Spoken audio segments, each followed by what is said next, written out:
करती है। अब मैं निवेदन करूंगा कि श्री जयराम ठाकुर जी अपना वक्तव्य आपके समक्ष रखें। धन्यवाद।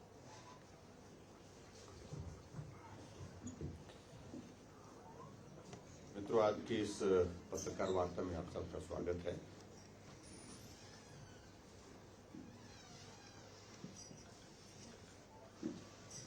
हिमाचल प्रदेश में हाल ही में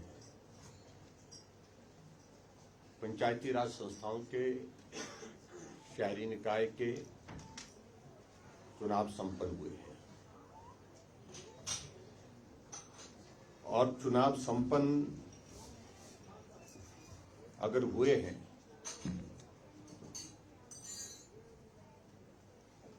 उसमें हमको बहुत लंबा संघर्ष करना पड़ा। हाई कोर्ट जाकर के अपनी बात रखनी पड़ी, सुप्रीम कोर्ट में अपनी बात रखनी पड़ी। बात इसलिए रखनी पड़ी क्योंकि हिमाचल प्रदेश में कांग्रेस की सरकार हर हाल में चुनाव नहीं करवाना चाह रही थी। शायद उनको इस बात का आभास था जिस प्रकार का उनका काम करने का तौर तरीका हिमाचल प्रदेश में रहा है, अगर पंचायत के और शहरी निकाय के अगर चुनाव हो जाएंगे, परिणाम उनके पक्ष में नहीं होगा, उनके विरोध में होगा, इसलिए वो चुनाव टालने की कोशिश कर रहे थे। उस संदर्भ में क्या क्या किया, उन सारी चीजों को लेकर के मुझे लगता है कि हम एक बार नहीं अनेकों बार आपसे चर्चा कर चुके हैं। आखिरकार चुनाव की तारीख सुप्रीम कोर्ट ने तय की कि 31 मई से पहले आपको चुनाव हिमाचल प्रदेश में संपन्न करवाने हैं। अगर चुनाव संपन्न कराने की 31 मई की अगर तारीख का जिक्र है सुप्रीम कोर्ट के माध्यम से, तो होना तो ये चाहिए था कि चुनाव की संपूर्ण प्रक्रिया 31 मई तक संपन्न हो जानी चाहिए थे, जिसमें नगर परिषद के अध्यक्ष, नगर पंचायत के अध्यक्ष, ब्लॉक समिति के अध्यक्ष और जिला परिषद के चुनाव की प्रक्रिया भी पूर्ण होनी चाहिए थी। लेकिन लोकतंत्र में मैं समझता हूं कि वर्तमान कांग्रेस की पार्टी का भरोसा ही समाप्त हो गया। बड़ी विचित्र परिस्थिति हमारे सामने देखने को मिलती है, सुनने को मिलती है। जब हिमाचल प्रदेश में विधानसभा का चुनाव हुआ, ईवीएम से वोटिंग हुई, कांग्रेस की सरकार बनी, आनंद के साथ उन्होंने सरकार बनाई, जनमत का फैसला जो आया था उसको हमने भी स्वीकार किया। लेकिन आप अंदाजा लगाइए कि अगर चुनाव लोकसभा का हुआ तो कहा कि ईवीएम खराब है, ईवीएम की वजह से चुनाव को प्रभावित किया गया। बिहार में चुनाव हुआ, वेस्ट बंगाल में चुनाव हुआ, तो उसमें भी इसी बात को लेकर के जहां कांग्रेस की हार होती है वहां कहते हैं कि चुनाव जो है वो ईवीएम के कारण प्रभावित हुआ है। इसलिए उनकी जो मनस्थिति है उस मनस्थिति को देख करके सचमुच में बड़ी हैरानी होती है, आखिर सोच किस प्रकार की है। और हिमाचल प्रदेश में पंचायती राज संस्थाओं के चुनाव तो नगर परिषद, नगर पंचायत के चुनाव तो ईवीएम के माध्यम से हुए नहीं।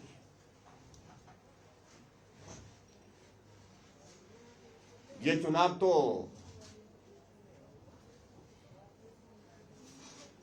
बैलेट से हुआ है, जहां कांग्रेस के नेताओं ने भी वोट डाले, कांग्रेस के साथ साथ प्रदेश की जनता ने वोट डाले, भारतीय जनता ने भी वोट डाले। सभी तरह के साजिश और षड्यंत्र के माध्यम अपना करके इस चुनाव को प्रभावित करने की कोशिश की। और मैं इस बात को कह सकता हूं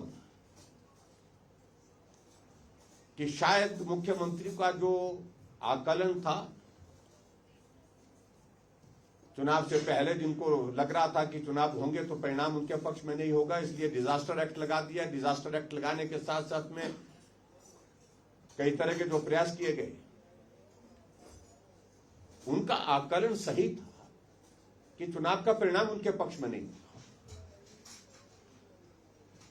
और जब चुनाव का परिणाम आया तो परिणाम भी सचमुच में ऐसे ही आए जिस बात का मुख्यमंत्री को डर था, कांग्रेस की सरकार को डर था, कांग्रेस के नेताओं को डर था, वो सही साबित हुआ। पंचायतों में 26, 28 और 30 मई को चुनाव हुए।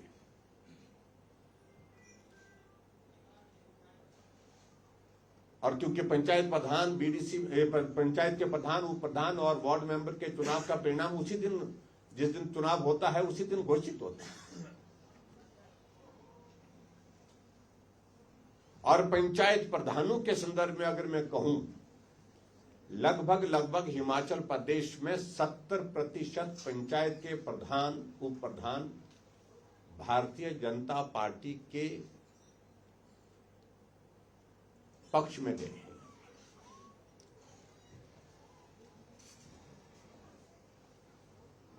लेकिन उसके बावजूद भी मुख्यमंत्री कहते हैं कि ये चुनाव जो है ये पार्टी के सिंबल पर नहीं हुए।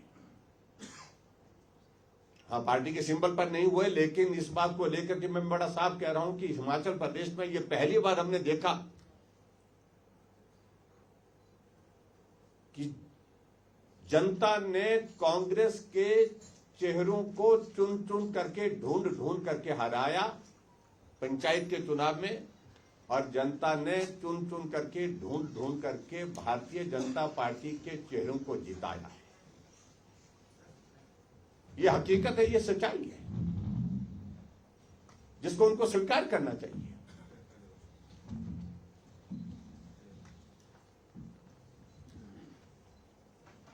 और उसके बाद अगर थोड़ी देर के लिए बात यह भी आती कि पार्टी के सिंबल पर चुनाव नहीं, तो हम आगे बढ़ करके अगर बात कहें तो हिमाचल प्रदेश में 4 जगह नगर निगम के भी चुनाव हुए जो पार्टी के सिंबल पर हुए। धर्मशाला में, मंडी में, पालमपुर में, सोलन में। और 4 जगह जो चुनाव के परिणाम आए हैं, 4 में से 3 जगह, 3 नगर निगम में प्रचंड बहुमत के साथ भारतीय जनता पार्टी की जीत हुई है। धर्मशाला में हम लगभग 12 स्थानों पर जीते हैं, 11+1, एक निर्दलीय है जो हमारे समर्थन में खड़े हैं। मंडी में 14 नगर निगम की वार्ड में से सिर्फ 1 जगह कांग्रेस को जीत मिली है, 1 जगह, मात्र 1 जगह। 12 जगह भारतीय जनता पार्टी, 1 जगह निर्दलीय है। सोलन में भी भारतीय जनता पार्टी 10 जगह जीती है, और 10 के बाद फिर 1 जो है निर्दलीय है, वो भी हमारे समर्थन में, हमारे सहयोग के लिए तैयार है। उसके संदर्भ में क्या कहना है? जब पार्टी का सिंबल था तो पार्टी के सिंबल में भी 4 जगह में से 3 जगह भारतीय जनता पार्टी की जीत हुई, तो मुख्यमंत्री को सहज रूप से स्वीकार करना चाहिए था। ये जनमत है, जो जनादेश आए, मैं इसका अभिनंदन करता हूं, स्वागत करता हूं। और उसके बाद आगे बढ़कर के अगर आप देखें, हिमाचल प्रदेश में ब्लॉक समिति के चुनाव का परिणाम 31 तारीख को, और जिला परिषद का चुनाव के परिणाम भी 31 तारीख को घोषित हुए। अभी तक ब्लॉक समिति में हिमाचल प्रदेश में जहां जहां चुनाव हुए हैं, जहां चेयरमैन, वाइस चेयरमैन के चुनाव हुए हैं, अधिकांश जगह भारतीय जनता पार्टी की जीत उसमें हुई है। और अभी तक हिमाचल प्रदेश में जिला परिषद के मात्र 3 जगह चेयरमैन, वाइस चेयरमैन के चुनाव हुए हैं, मात्र 3 जगह, किन्नौर, बिलासपुर और सिरमौर। तीनों जगह कांग्रेस अपना प्रत्याशी भी चेयरमैन, वाइस चेयरमैन के लिए खड़ा नहीं कर पाई। सर्वसम्मति से चुनाव हुए।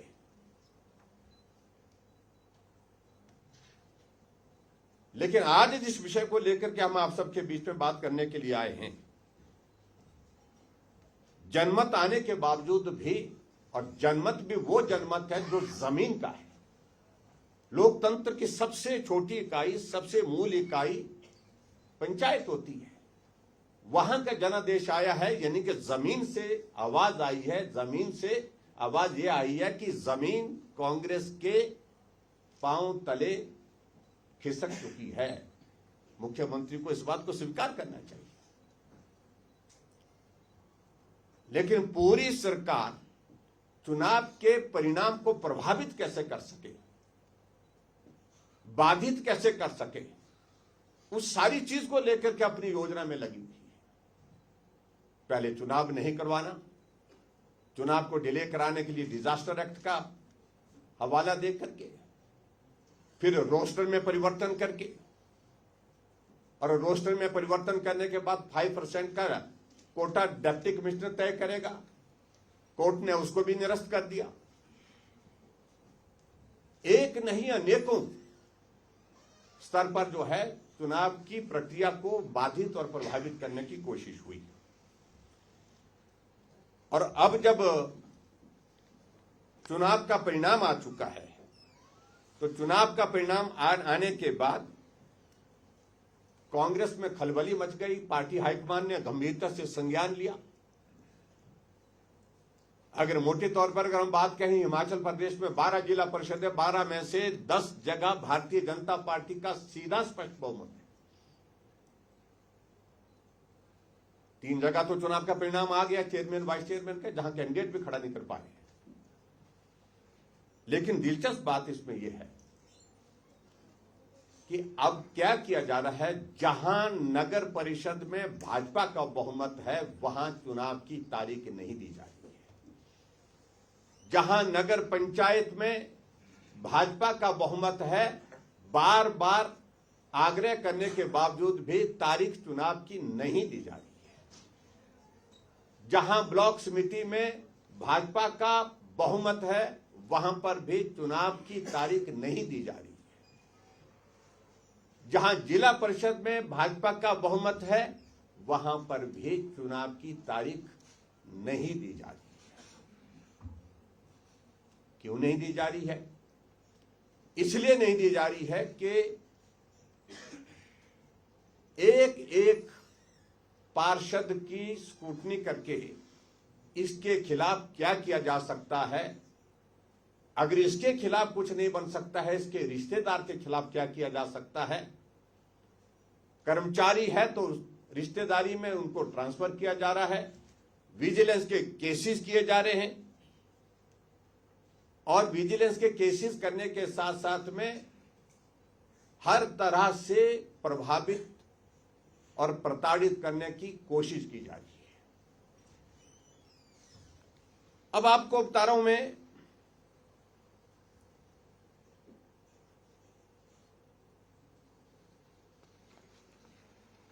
मोटी मोटी सी जानकारी। जो हिमाचल प्रदेश में जो एक्ट में जो प्रोविजंस थे उनको बदल दिया गया, और बदलने की वजह यह रही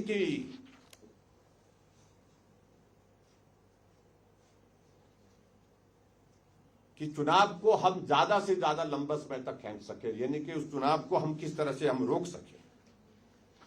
और उसमें जो प्रोविजंस हैं उन प्रोविजन को सारे को बदल दिया गया। जहां 7 दिन का चुनाव की प्रक्रिया का यह था कि विद इन 7 डेज आपको ओथ के बाद जो है वो चुनाव के लिए तारीख निर्धारित करनी पड़ेगी। उस प्रोविजन को रूल से ओमिट कर दिया, हटा ही दिया, समाप्त कर दिया उसको। अब सरकार की मर्जी है कि वो 1 महीने के बाद चुनाव कराए, 2 महीने के बाद चुनाव, 6 महीने के बाद चुनाव कराए, यानी कि पूरे कार्यकाल में जो बचा है, 1.5 साल बचा है, तो उसमें ही चुनाव ना कराए। ये भी सरकार के हाथ में है। ये सारी बात को हम एग्जामिन करें, लीगली एग्जामिन कर रहे हैं। अगर बहुत ज्यादा विलंब करेंगे तो मैं इस बात को मैं जरूर कहना चाहता हूं कि हम निश्चित रूप से जो है कानून का सहारा भी लेंगे, कोर्ट में भी जाकर के अपनी बात कहेंगे। और अभी तक मैं आपको बताऊं, जो 12 नगर पंचायतें हैं, 12 में से 15 जगह जो है अभी तक चुनाव संपन्न किए हैं, और 22 में से 15 जगह उन्होंने चुनाव संपन्न किए। और उनमें से चुनाव कहां कराए हैं? जहां कांग्रेस का बहुमत है, वहां चुनाव कराए गए। नगर परिषद में 26 में से 18 में भी तक चुनाव कराए गए हैं और उसमें भी चुन चुन करके वहां जहां पर कांग्रेस की नगर परिषद के अध्यक्ष और उपाध्यक्ष बन सकते थे वहां पर चुनाव कराए गए हैं। जहां भारतीय जनता पार्टी का बहुमत है वहां चुनाव रोक दिया गया है। ब्लॉक समिति में हिमाचल प्रदेश में 92 में से 47 जगह चुनाव करवाए गए हैं और उसमें भी हालांकि उसमें उनकी व्यवस्था है, मजबूरी है, उसमें 31 जगह भारतीय जनता पार्टी को जीत मिल गई है और 16 जगह कांग्रेस को जीत मिली है। लेकिन अभी तक भी जहां बहुमत भारतीय जनता पार्टी का वहां पर भी ब्लॉक समिति के चुनाव को अभी तक डेट नहीं दी गई है। बार बार आग्रह करने के बावजूद डेट नहीं दी गई है। जिला परिषद हिमाचल प्रदेश में 12 है, 12 में से 3 जगह चुनाव अभी तक संपन्न हुआ है। मैं उन अधिकारियों को साधुवाद देता हूं जिन्होंने हिम्मत की और ये जानकर के भी भारतीय जनता पार्टी का बहुमत है उसके बावजूद भी वहां पर उन्होंने चुनाव संपन्न कराए और चुनाव का परिणाम ये निकला कि कांग्रेस वहां पर नॉमिनेशन तक फाइल नहीं कर पाई। तीनों जगह भारतीय जनता पार्टी जीती है और बाकी जगह अभी तक चुनाव की तारीख नहीं दी जा रही है। वजह एक एक कैंडिडेट को, एक एक पार्षद को ढूंढ ढूंढ करके प्रताड़ित करने की कोशिश की जा रही है। भयंकर दबाव जिसको कह सकते हैं पार्षदों के ऊपर, चाहे वो जिला परिषद का है, चाहे ब्लॉक समिति का सदस्य है, चाहे वो नगर निगम का है, चाहे वो नगर परिषद का है, चाहे नगर पंचायत का है। इस प्रकार से प्रयत्न किया गया और हद तो तब है, आप अंदाजा लगाइए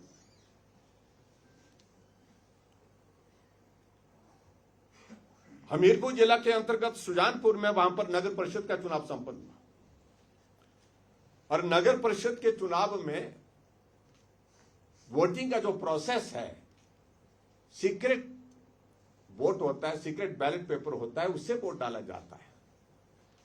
और वहां एसडीएम की हिम्मत इतनी हो गई क्योंकि आदेश उसको ऊपर से हुआ कि सीक्रेट बैलेट पेपर का इस्तेमाल नहीं करना है, या तो आदमी को खड़ा करो या फिर उनसे हाथ खड़े करो। हाथ खड़े करके चुनाव वहां पर किया गया। चुनाव करने के बाद परिणाम घोषित करके जो है, और जब इसका विरोध किया, एसडीएम कहता है कि जो मैंने करना था वो कर दिया और आपने अब पिटीशन करनी है तो आप पिटीशन करिए।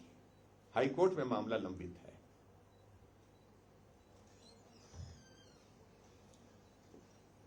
यानी कि सारे नियम कानून की धज्जियां उड़ा दी है।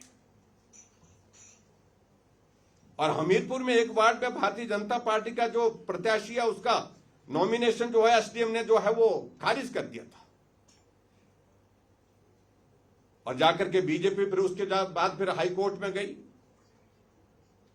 जब उसके खिलाफ जो है वो अवैध कब्जा नहीं पाया गया, एनक्रोचमेंट नहीं पाई गई, तो उसके बाद जो है जिस पटवारी ने वो रिपोर्ट दी थी उसने जो रिपोर्ट दी उसको जाकर के बदल करके जाकर के कहीं दूर कहीं ट्राइबल के इलाके में बदल दिया गया।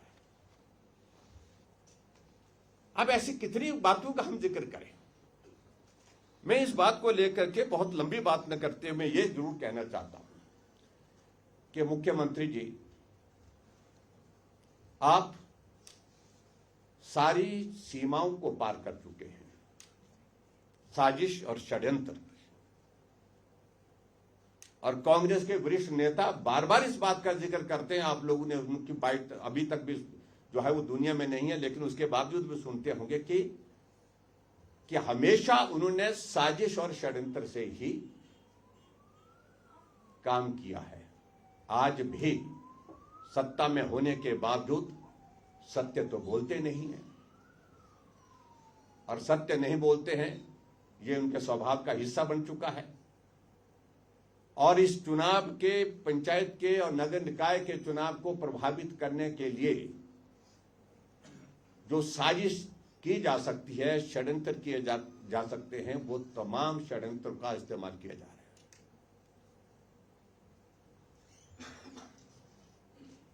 मैं आप सबके माध्यम से इतना जरूर कहना चाहता हूं, प्रदेश के अधिकारी इस बात को अच्छी तरह से समझ लें, सुन लें।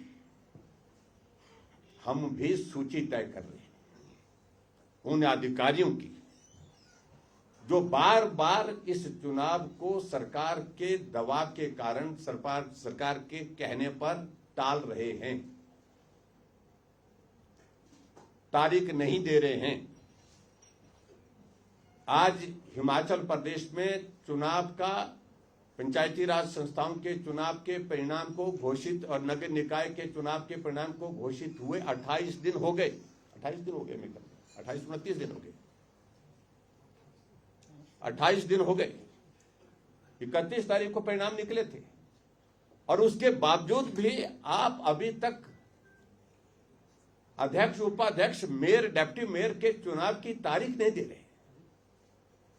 हम पूरे हिमाचल प्रदेश में सभी एसडीएम की वो सूची भी तैयार कर रहे हैं जो बार बार आग्रह करने के बावजूद भी तारीख नहीं दे रहे हैं, चुनाव नहीं होने दे रहे हैं, और उन डिप्टी कमिश्नर्स की भी सूची तय कर रहे हैं जो डिप्टी कमिश्नर सरकार के कहने पर चुनाव की तारीख निर्धारित नहीं कर रहे हैं। एक सूची ये बन रही है और दूसरी सूची ये बन रही है साथ में, जो हमारे चुने हुए पार्षदों के खिलाफ आनन फानन में विजिलेंस के केस दर्ज करने की कोशिश कर रहे हैं, आनन फानन में सरकार के कहने पर एनक्रोचमेंट के केसेस दर्ज कर रहे हैं, उनकी भी सूची तय कर रहे हैं। सोलन में हमारे पार्षद जीत करके आए हैं, बहुमत हमारा है नगर निगम में, लेकिन हमारे 2 पार्षदों के खिलाफ एनक्रोचमेंट के केसेस रातों रात बना करके तैयार किए गए। यह स्थिति कुल्लू में की जा रही है, यह स्थिति चंबा में की जा रही है, यह स्थिति मंडी में, यह स्थिति ऊना में, बहुत जगह हिमाचल प्रदेश में इस प्रकार का सरकार का जो जनमत को प्रभावित करने का एक षड्यंत्र चल रहा है, एक तांडव चल रहा है, इसकी इजाजत नहीं देगी। भारतीय जनता पार्टी ने आज सभी डिप्टी कमिश्नर को, जिन्होंने अभी तक तारीख तय नहीं की है, तारीख निर्धारित नहीं की है, चेयरमैन, वाइस चेयरमैन के लिए, जिला परिषद के लिए, सबको ज्ञापन दिया है, सबके सामने बात कही है, और मैं उम्मीद करता हूं कि अब लड़ाई सीधी सीधी होगी। जो अधिकारी सरकार के कहने पर ये सारी हरकतें कर रहे हैं, उनके खिलाफ भी लड़ाई होगी, और उसके साथ सरकार को उखाड़ फेंकने के लिए तो लड़ाई सीधी सीधी होगी ही होगी, जिसके लिए आगे का खाका हम तैयार कर रहे हैं। और मैं इतना जरूर कहना चाहता हूं कि हिमाचल प्रदेश में जो जमीनी स्तर की जो आवाज आई है, जनमत आया है जमीन का, उसका संदेश बड़ा साफ और स्पष्ट है कि आने वाले समय में जब भी विधानसभा का चुनाव होगा, जनता सुख सरकार को उखाड़ फेंकने के लिए मन बना चुकी है।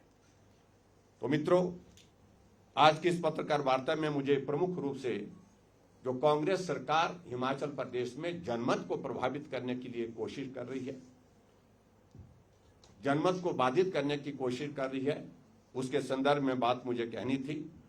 और खास तौर से अभी 25 तारीख को इस महीने की आपातकाल के संदर्भ में हमारे बड़े नेताओं ने बातचीत की है। भारद्वाज जी ने भी आपके सामने बात की कि वो कांग्रेस है जिसने 93 टाइम 356 का इस्तेमाल करते हुए सरकारों को, प्रदेश की सरकारों को, चुनी हुई सरकारों को गिराया था। इसलिए लोकतंत्र की बात कहने का अधिकार उनको नहीं है। और हिमाचल प्रदेश में मैं इतना ही कहना चाहता हूं, मुख्यमंत्री जी, सीमाएं सारी आपने लांघ दी है, अब कम से कम आप थोड़ा सब्र करिए, जो जनमत आया उसका सम्मान करिए, और जो हार हुई है आपकी पार्टी की, आपकी सरकार की, उसको स्वीकार करिए। आपकी स्थिति इस प्रकार से हमको लगती है जिस प्रकार से वेस्ट बंगाल में जनादेश आने के बावजूद, चुनाव का परिणाम आने के बावजूद